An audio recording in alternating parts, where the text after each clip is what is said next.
Chapter 5. Holmes gets to work. "Now, Watson," said Holmes, "we've got half an hour to find out what happened. So, how did these people come and go? The door hasn't been opened since last night. Let's look at the window. The window is locked on the inside. Let's open it. Nothing to climb up. The roof is too far away. But a man did come in by the window last night. Here's a footprint. And here is a round muddy mark. And here by the table. See, Watson? It all becomes clear." I looked at the round marks. "That's not a footprint," I said. "No, it's the mark made by a wooden leg," he said. The wooden-legged man? "Exactly. But there has been someone else here, a very efficient partner. Look out of the window. Is it possible to climb that wall, Watson?" I looked out. "Impossible," I said. "It's 60 feet, and there's nowhere to stand." "Without help, it's impossible. But if there was someone in this room who drops a rope down from the window, like that rope over there, then I think even a wooden-legged man could climb up. Then he can leave the same way, and the person in the room simply pulls the rope up, closes and locks the window. He gets out the same way he came in. Look at the end of the rope. There are marks of blood on it where the wooden-legged man took the skin from his hands when he went down." "Yes, but what about this mysterious partner?" I asked. "How did he get into the room? The door is locked, and you can't get to the window without help. Did he come down the chimney?" "No," said Holmes. "it's too small. I'd already thought of that." "Well, how then?" "Think, Watson. He didn't come through the door, the window, or the chimney. There's nowhere for him to hide in the room. So what's left?" "He came through the hole in the ceiling!" I cried. "Of course he did," said Holmes. "There's no other way. Now, let's go up through the hole and have a look in the room where the treasure was hidden." The room was very small. There was no furniture, but a lot of dust. Holmes found a trapdoor that opened onto the roof of the house. This is how the partner, let's call him number 1, entered. Let's see if he has left any more clues. Holmes examined the floor. I saw a look of surprise on his face. I looked down. The floor was covered in footprints of a naked foot. They were very clear, but they were half the size of an ordinary footprint. "Holmes," I whispered, "has a child done this terrible thing?"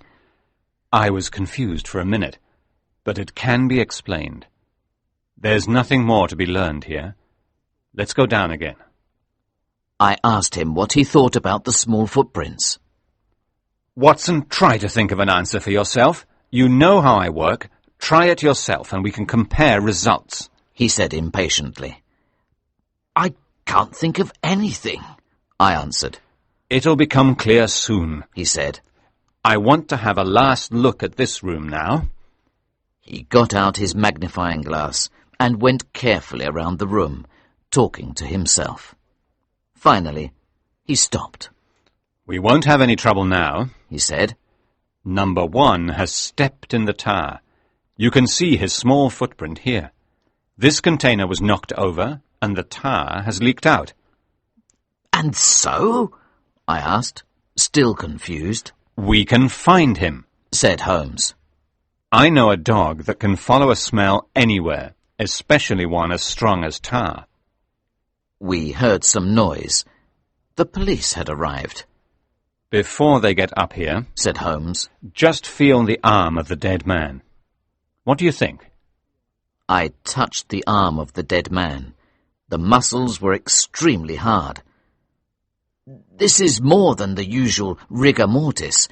It's from the poison. That's why his face has that strange smile on it." "Exactly," said Holmes. "The poison from the dart. Now, With all this information, you can begin to understand," he said. As he was speaking, the police came into the room. One of them was a very fat, red-faced man. "Well, well," he said, looking at the body. "but who are you?" "You must remember me, Mr. Athelney Jones," said Holmes, quietly. "Of course I do. It's Sherlock Holmes," he said. "You helped in that case at Bishopsgate, but you must admit it was more luck than your skill." "It was just some very simple reasoning," said Holmes. "Oh, don't be embarrassed to admit it. How lucky that I was out at Norwood investigating another case. I was at the station when the message arrived. What do you think the man died of?" "Oh, this is hardly a case for me to investigate," replied Holmes dryly. "No, but I can't deny that you sometimes do get it right. So what do you think has happened here, Holmes?" said Mr. Jones.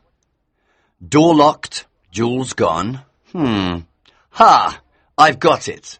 The brother died in a fit, and Thaddeus Sholto walked off with the treasure. How about that?" "And the dead man got up and locked the door from the inside?" said Holmes. No, that can't be right. Mr. Athelney Jones continued talking to himself, looking around the room. He even went up into the room above, which was not easy for a man his size. Eventually, he called to the policeman outside the room. "Ask Mr. Sholto to come in," he said. "Mr. Sholto, I must tell you that anything you say will be used against you. I'm arresting you for being involved in the death of your brother." "I knew it," said poor Mr. Sholto. "Don't worry, Mr. Sholto," said Holmes. "I promise you, I can prove who really killed your brother." "Don't promise too much, Mr. Holmes," said Athelney Jones. "It might be harder than you think." "Well, Mr. Jones, I'll tell you the name and description of one of the two people who were in this room last night. His name is Jonathan Small. He has a wooden leg. He is middle-aged, sunburnt, and has been in prison. The other man is a rather unusual person. I hope that I will be able to bring them both to justice soon. Let's go, Watson." Athelney Jones looked shocked. On the stairs, I told Holmes that it was time to take Miss Morstan home. He agreed. "When you have taken Miss Morstan home, I want you to go to Pinchin Lane," he said. "The third house on the right belongs to Mr. Sherman. Tell him that I need to borrow Toby. Bring Toby back here in the cab with you." "Toby is a dog?" I asked. "Yes, he has the most powerful nose in London," said Holmes. "While you are away, I'll see what Mrs. Bernstone can tell me." Chapter 6. Following the Trail. I took Miss Morstan home in the cab.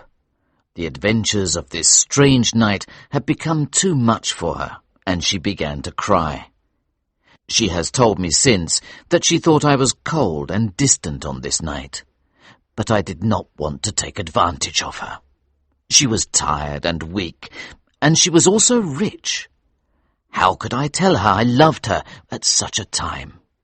It did not seem fair, although it was very difficult not to comfort her as I wanted to. I left her with Mrs. Forrester and continued on my journey.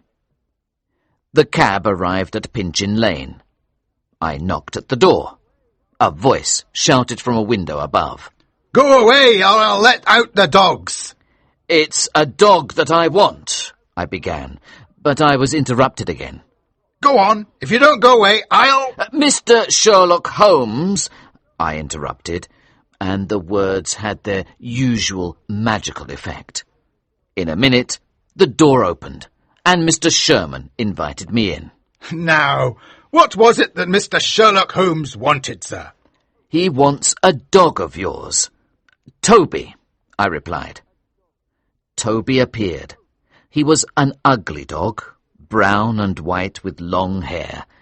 He followed me into the cab, and we left. We arrived back at Pondicherry House at about 3 in the morning. "Ah, there's Toby. Good dog," said Holmes. Athelney Jones has arrested Thaddeus, the servant, and the housekeeper. So we have the house to ourselves at the moment. Leave Toby there for a minute. I'm going to climb out of that trapdoor and go onto the roof. You go outside and look out for me. By the time I got out into the area around the house, Holmes was out on the roof. "Is that you, Watson?" He shouted. "Yes." "This is the place where he got down. Is there a ladder?" "No!" "Oh, well, I must be able to climb down this water pipe. Here I come." He landed on the ground. "There," he said. It was easy to see where number 1 had been. There were loose parts on the roof where he walked, and he dropped this. He held out a small purse. Inside were another 6 or 7 of the poison darts. "So, are you ready for a long walk, Watson?" "Oh, yes," I replied. "Here you are, doggy. Good boy, Toby. Smell it, Toby. Smell it." Holmes held out a cloth that he had put in the tar and let Toby sniff it. Holmes then threw the cloth away and led Toby to the water barrel. Toby immediately became very excited and rushed off with his nose to the ground and his tail in the air. It was difficult to keep up with him. It was beginning to get light. Toby led us across the grounds to a place in the wall. It was easy to climb. Holmes went first, and then I passed Toby to him, and he dropped the dog over the other side. "It's lucky for us that it hasn't rained. Toby will be able to follow the tar smell easily," said Holmes. It seemed to be true. Toby did not hesitate. He just kept his nose to the ground. As we followed him, I asked Holmes how he was so sure about the wooden-legged man. "My dear Watson, it's so simple. 2 soldiers are in charge of a prison. They find out about some secret treasure. An Englishman named Jonathan Small draws a map for them. You remember that name was on Captain Morstan's map. Jonathan Small signed it for himself and his friends, the sign of the 4. With the help of this map, the 2 officers, or one of them, Major Sholto, gets the treasure and brings it to England. He didn't do what he was supposed to do for the group of 4. Now, why didn't Jonathan Small and his friends get the treasure themselves? Because they were in prison. They couldn't get to the treasure. So Major Sholto is quite happy with his treasure for some years in England. Then he receives a letter from India which frightens him. What do you think the letter says? It says that the men of the sign of the 4 have been set free, or that they have escaped. So now Major Sholto looks out for a wooden-legged man, a white man because he mistakes a salesman for him and even fires his gun at him. Now, only one white man's name is on the map. The other names are Hindu or Muslim. There is no other white man. So that means that the wooden-legged man is Jonathan Small. Does that make sense? I agreed that it did. So, let's pretend we are Jonathan Small. He comes to England with 2 things on his mind. 1, to get his treasure, and 2, having his revenge on Major Sholto. He finds out where Sholto lives, but he doesn't know where the treasure is hidden. Only the Major knows. Small hears that the Major is very ill. He must find out where the treasure is before he dies, so he goes to the window of Major Sholto's room. But he doesn't go in, because the 2 sons are there. He comes back later and searches the room, hoping to find something which will tell him where the treasure is. He finds nothing, but decides to leave the note with the sign of the 4 on it. To him, it's like an act of justice for him and his friends. Now what did Jonathan Small do? He waited until the treasure was discovered, but he needs help because he can't get to the room with his wooden leg. Number 1, I said. He murdered Bartholomew Sholto. Yes, and I don't think Jonathan Small was pleased about that. He just wanted to frighten him. There was no need to kill him.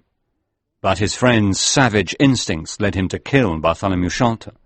So Jonathan Small takes the treasure and leaves. I understood so far. And number 1? Well, that will become clear soon, said Holmes. Now, where are we? We had followed Toby to Knight's place. Here, Toby stopped and began running backwards and forwards and around in circles.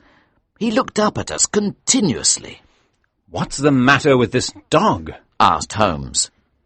Suddenly, Toby seemed to find the scent again, and we followed him down another small street.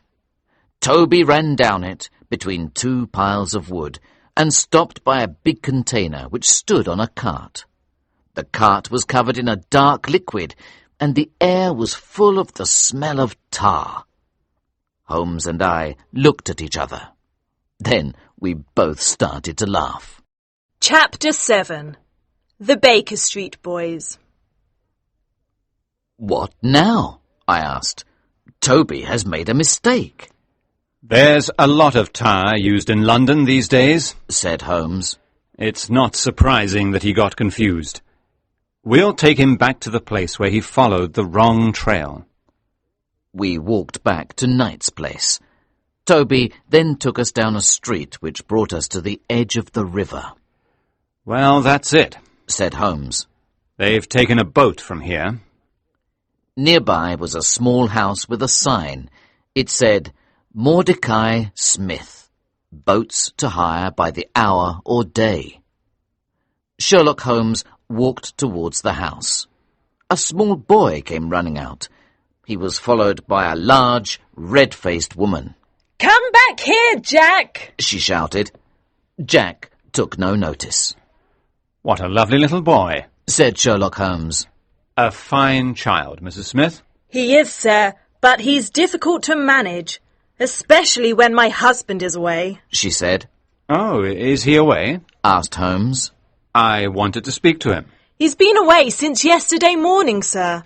I'm starting to worry about him.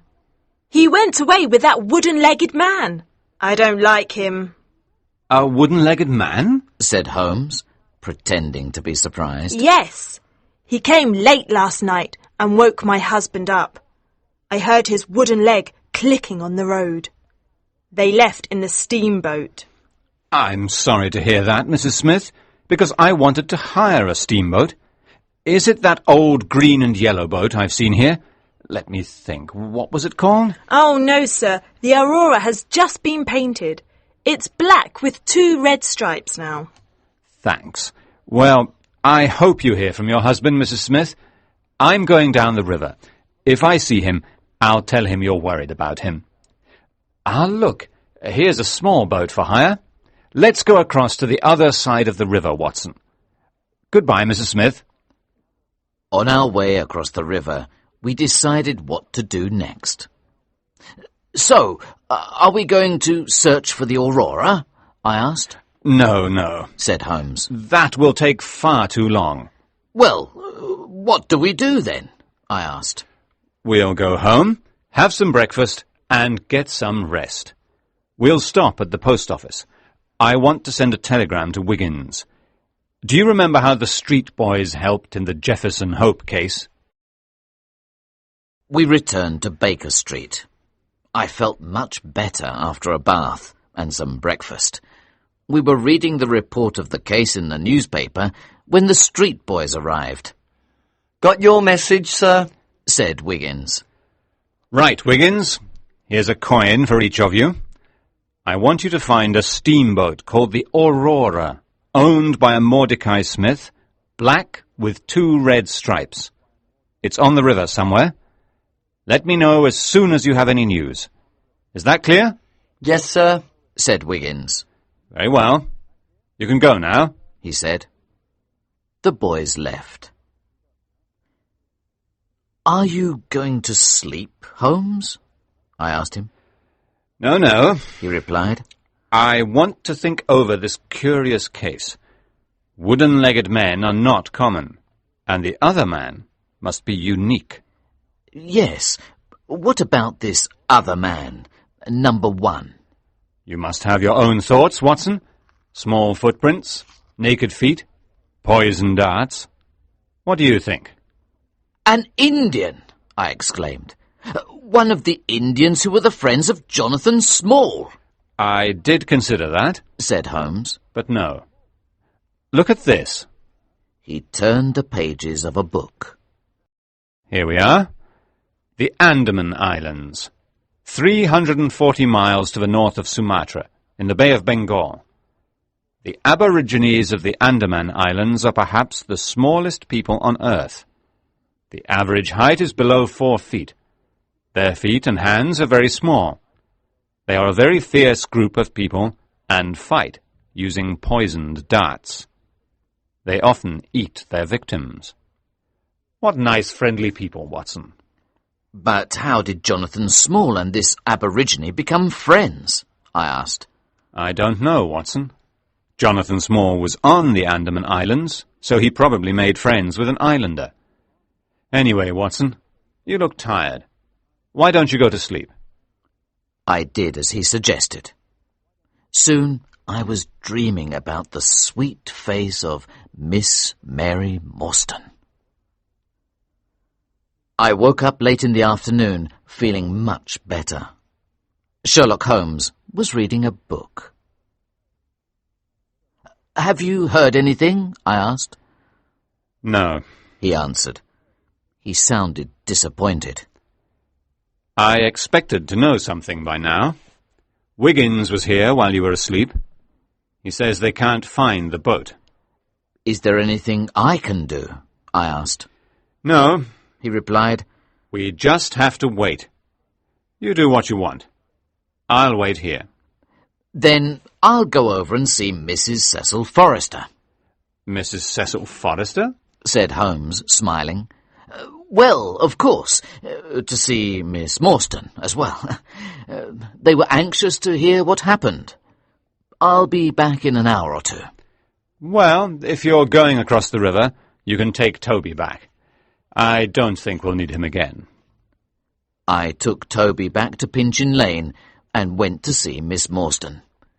The two women were very interested to hear what had happened. Just think, Mary. Said Mrs. Forrester. If the search is successful, you'll be a rich woman. Chapter 8. Chasing the Aurora. It was dark when I returned to Baker Street. Sherlock Holmes had gone to his room. All night I heard him walking up and down. The next morning at breakfast, he looked tired. I can't sleep, he said. We are so close to solving this mystery, but the boat can't be found. We heard nothing all that day either. Early the next morning, I woke up and was surprised to see Sherlock Holmes standing by my bed. He was dressed as a sailor, with a jacket and a red scarf around his neck. I'm going to the river, Watson. I've been thinking, and there's one thing left to try. Can I come with you? I asked. No, he replied. I want you to stay here. Wiggins may come with news. If any notes or telegrams arrive, then open them and do what you think is best. He left. It was a long day. No news came. I tried to read, but could not concentrate. I wondered if, for the first time, Holmes had got it all wrong. At about 3 o'clock, Athelney Jones came to the house. He had received a telegram from Holmes telling him to go to Baker Street. We heard someone coming slowly up the stairs. An old man in sailor clothes came in. He had thick white eyebrows and a long grey beard. "Can I help you?" I asked him. Is Mr. Sherlock Holmes here? He asked. I told the old man that he was out. "But you can give any messages to me," I said. No, I have to tell Sherlock Holmes, said the old man. "Well, you must wait for him then. Is it about Mordecai Smith's boat?" I asked. The old man said that it was, and that he knew all about the treasure as well. He did not want to wait, but Mr. Athelney Jones told him that he had to. The old man sat down, and we continued with our conversation and our cigars. After a few moments, we heard Sherlock Holmes's voice. "Is there a cigar for me too?" he said. We both jumped. "Holmes!" I said. "But where is the old man?" "Here is the old man," he said, holding out some white hair. "I thought my disguise was pretty good, but not that good." He laughed. "I have been working like this all day. How are you, Mr. Jones?" he asked. Athelney Jones shook his head. Not good. I had to release 2 of my suspects. "Don't worry," said Holmes. "If you do as I say, we'll have 2 more prisoners for you. You can take all the credit, but you must do as I say." Athelney Jones agreed. "I'll need a fast police boat to be at Westminster at 7 o'clock, and 2 strong men," said Holmes. "When we catch the men, we'll get the treasure. I'm sure Watson here wants to take the box around to Miss Morstan. Half of it is hers, after all. I want an unofficial interview with Jonathan Small. And you must stay for dinner, Mr. Jones." Soon it was time to go. Holmes told me to take my pistol. We arrived at the river at Westminster, and our boat was waiting for us. Holmes told the police to stop opposite Jacobson's yard. On the way, he told me what had happened. "Watson, I have been thinking. Jonathan Small and his friend from the Andaman Islands are very noticeable, so they do everything by night. They pay Mordecai Smith well to keep the Aurora ready for them. Then they wait a night or 2. Then, when they think it's safe, they take the boat to Gravesend, where they probably have tickets on a ship for America. That's what they're going to do tonight." "But what about the Aurora?" I asked. "Why hasn't it been found? It's not easy to hide a boat." "No," agreed Holmes. "that's why we're going to Jacobson's yard. The men have taken the boat to a boat builder and told them to make a small repair. The boat is now hidden inside one of their buildings. I asked at several boat builders until I found the Aurora at Jacobson's. The man told me that there was nothing wrong with the boat. I was there when Mordecai Smith arrived. He was drunk. He told the man that he wanted the Aurora at 8 o'clock tonight. So I've left one of the street boys watching the boat. We'll wait out in the water on our police boat, and I'll be surprised if we don't get the boat, the 2 men, and the treasure this evening." It was dark when we arrived at the yard. We waited out in the water. "There's the Aurora!" shouted Holmes suddenly. "It's going very fast. Come on, follow that boat." I think they're going too fast. said Athelney Jones. I don't think we can catch them. "We must catch them," said Holmes. "Come on." Slowly, we came closer to the Aurora. We were getting closer and closer when a large boat pulling 3 smaller ones came between us and the Aurora. By the time we had gone around them, the Aurora was further ahead. But we continued as fast as we could. Athelney Jones put our searchlight on the Aurora. Now they knew we were following them. Athelney Jones shouted at them to stop. The man in the back of the Aurora stood up and made an angry gesture in our direction. He was a tall, powerful man, and I saw that he had a wooden leg. Next to him, a small man stood up, the smallest man I have ever seen. Holmes already had his gun out, and I took out my pistol. "If he raises his hand, fire," said Holmes quietly. Our boat was now next to theirs.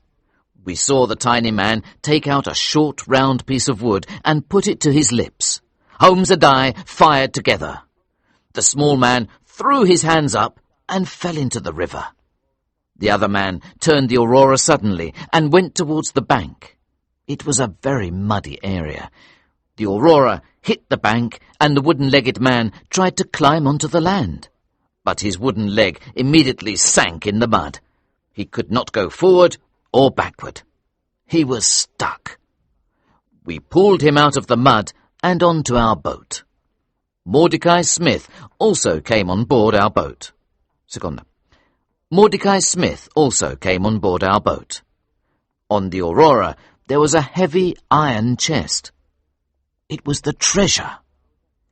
We took it onto our boat and tied the Aurora behind us.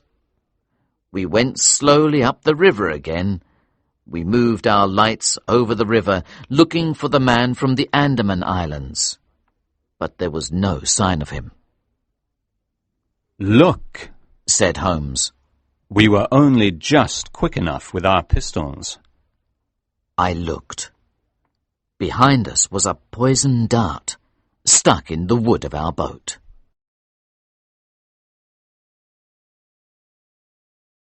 Chapter 9. The Sign of the Four. Jonathan Small now sat in our boat with us. "I'm sorry that it has come to this," said Sherlock Holmes. So am I.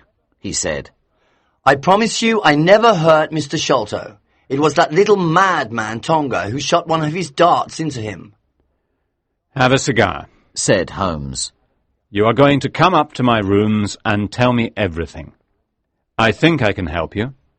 I think I can prove that the poison acts so quickly that Bartholomew Sholto was dead before you even entered the room." He was, sir. I was ready to kill Tonga for what he did, but he ran off. This treasure has brought nothing but trouble to anyone who has ever owned it. Athelney Jones returned from questioning Mordecai Smith.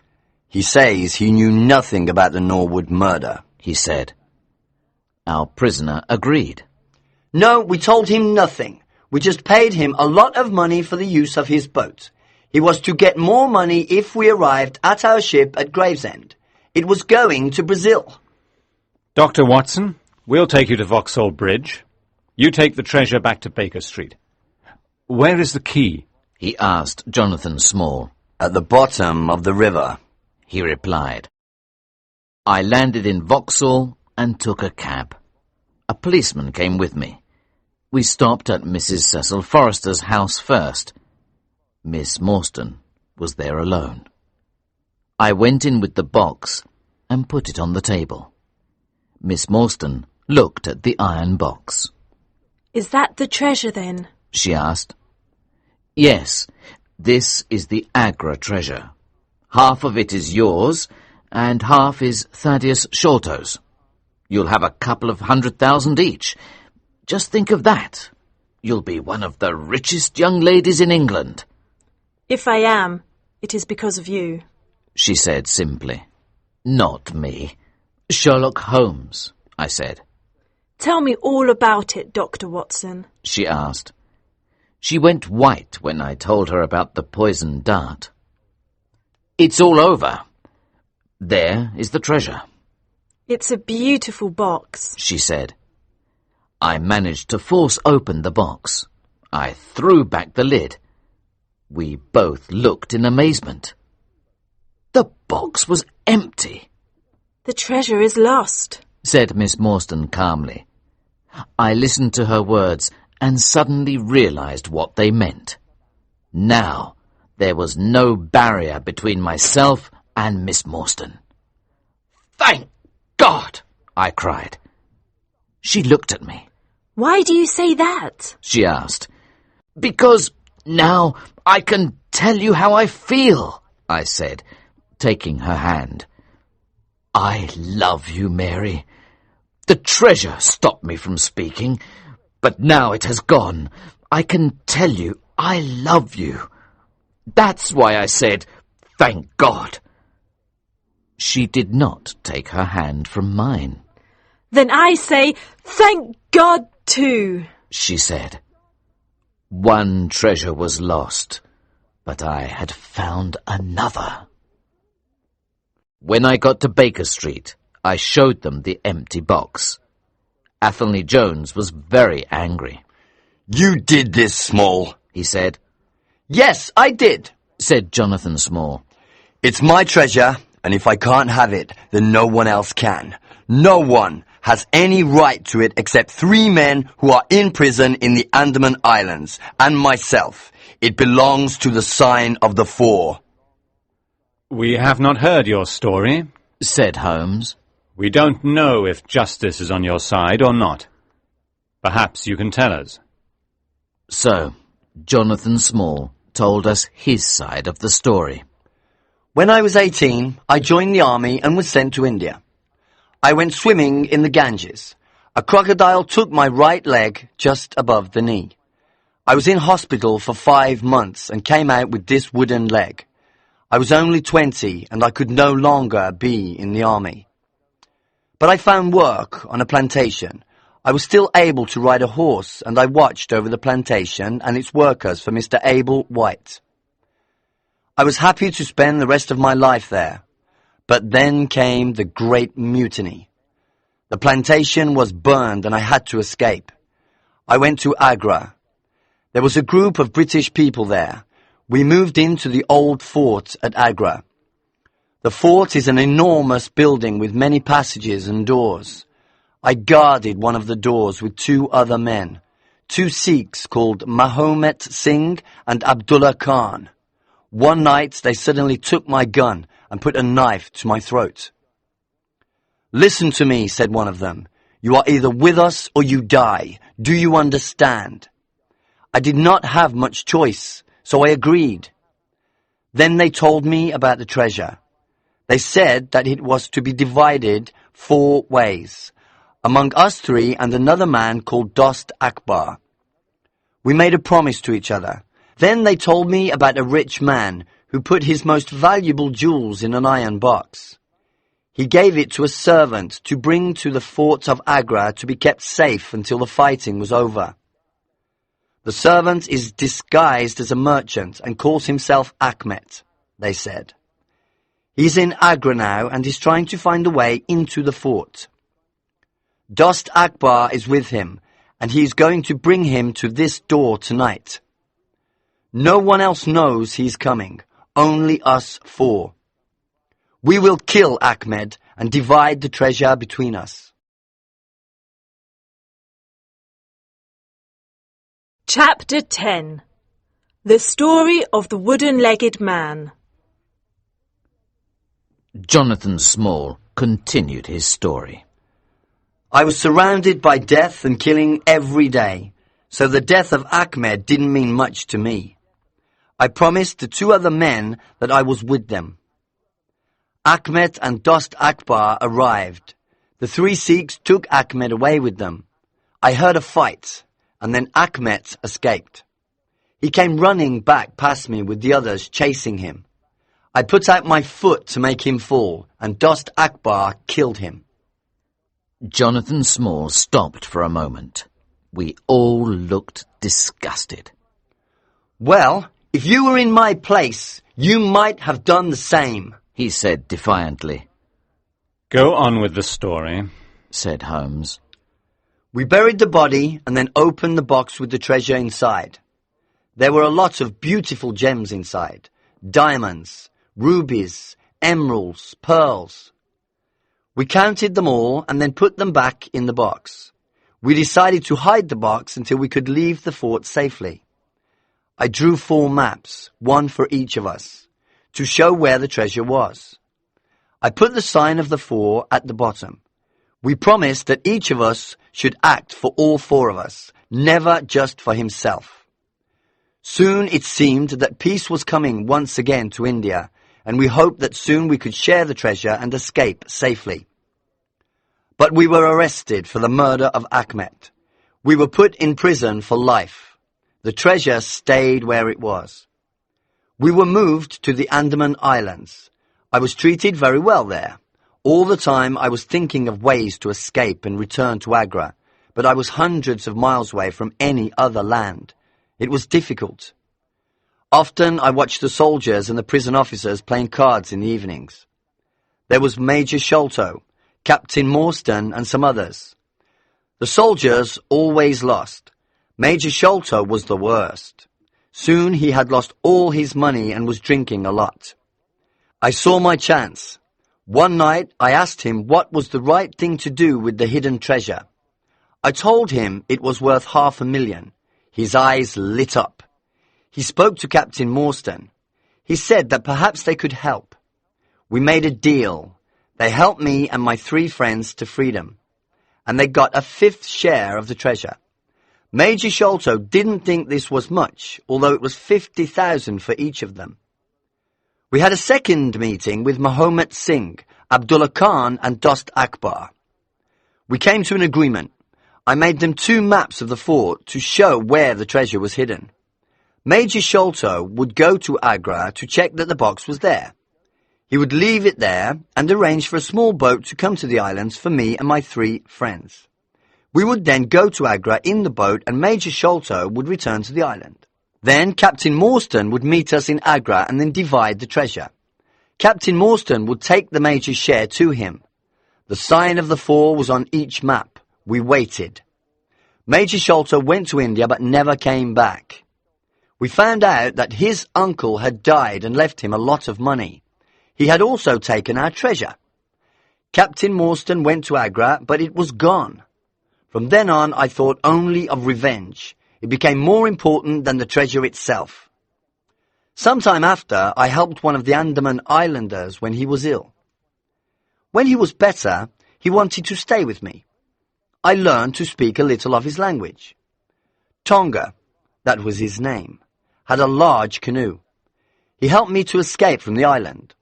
We travelled around the world for a while, my small friend and I. Eventually, we arrived in England.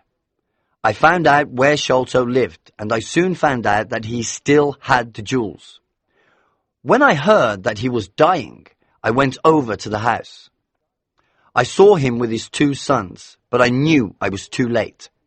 He was already dead. I went back later to search for some clue about the treasure, but there was nothing. I left the note saying, "The sign of the 4." We made some money at this time by showing Tonga at fairs and circuses. The world's smallest man, or the cannibal. We made enough to live and eat. Then I heard that the sons had found the treasure. I knew that with Tonga's help we could get it. Unfortunately, Bartholomew Sholto was still in the room when we went to get the treasure. Tonga thought he had done something very clever by killing him, so he was very surprised when I was so angry. And the rest of the story you already know. A remarkable story, said Holmes. I think it's time to take our storyteller away, said Anthony Jones. The cab is waiting. Thank you both for your help. Good night. Good night, gentlemen, said Jonathan Small. We sat smoking in silence for a while after they left. I'm afraid that may be the last investigation I can help with, Holmes, I said finally. Miss Morstan has accepted my offer of marriage. Sherlock Holmes groaned. What's wrong? I asked. Nothing, he said. She is a charming young lady, but love is an emotional thing, and emotion is the opposite of reason, which I value above everything else. Holmes looked tired. It seems rather unfair, I said. You have done all the work in this business. I get a wife out of it. Jones takes all the credit, and what do you get? For me, said Sherlock Holmes, there is always the next case.